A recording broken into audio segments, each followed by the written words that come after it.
And it was about Melchizedek. Now remember that Jesus Christ, we have a high priest who is after the order of Melchizedek.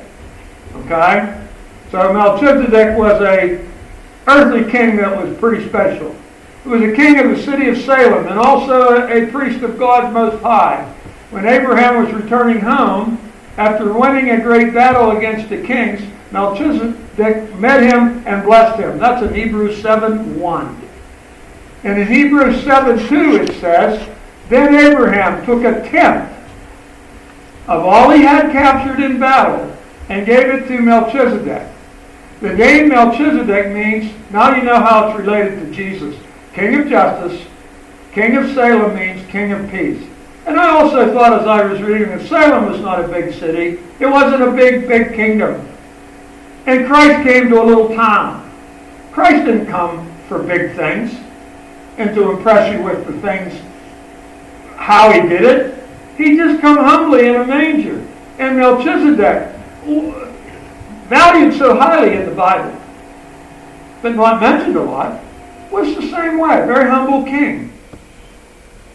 Now in Malachi 3:8, should people cheat God? Yet you have cheated me. But you ask, what do you mean? When did we ever cheat you? You have cheated me of the tithes and offerings due to me. Bring all the tithes, Malachi 3:10, bring all the tithes into the storehouse, the church, so there will be enough food in my temple. If you do, says the Lord of heaven's armies, I will open the windows of heaven for you. I will pour out a blessing so great, you won't have enough room to take it in. Try it. Put me to the test. So what the Lord is telling you, don't ever think this offering you give, he gives you back multiple percentages. And I'm not here, folks. We never talk about what you give personally at the station meeting. I never bring it up. I want to know if we can pay our bills, and we don't shut the door, of course. But this message is not about what you're doing or what you're not doing. I just want you to know that giving is important, but there's lots of aspects to giving. And 10% was an Old Testament custom. And yet, in many churches, it's still followed today. They expect you to give 10%. They even have cards where at the beginning of each year, you write down what you're going to give. I never believed in that. But giving is very personal. It's up to you. I'm not lobbying for a raise here. I haven't asked for more money in 7 years. I don't want more money. I don't never ask for a raise here. Okay? When I die, you can help raise me up. Okay? That's all I'm worried about. The only raise. As for the tribe of Levi, your relatives, I will compensate them for their service in the tabernacle. Instead of an allotment of land, I will give them a tithe from the entire land of Israel. And that's in Numbers 18:21. You see, the tithe was for supplies and land and 10% of everything they had. They were to give the Lord the first 10%.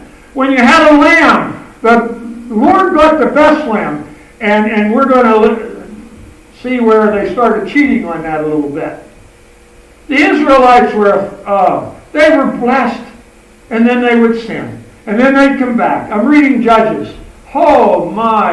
They would have a good judge and everything would be all right. The judges died and then zoom, right back into the sinfulness of their world. Okay? You know, I'm a pastor and I want to be a leader to some extent. You know how you learn to lead? You learn to follow first. You learn to follow, then you learn to serve, and then you learn to stay maybe this is not a position of leadership. This is a position of information giving and seed planting. Okay? And I look at what I have, and 10% doesn't even seem like very much to me. It doesn't. When God gave 100% to me, and He never asked for 10%. Specifically, it was just the biblical teaching. He would, and you know what? God is not going to be angry with you, the one that gives 10%. Do you understand that? God doesn't bless you on what you give. That's the world's teaching, isn't it? You work harder, you get another degree, you do this, you do that, you get more, and then all the people that are wanting to get more end up having what? Less. Huh? Right? And don't store up for things. You know, we want this and we want that and we buy this and we buy that. Could a fire, lightning, an accident, could 101 things take those blessings away from you just like that? Right? They are not eternal. They are not eternal.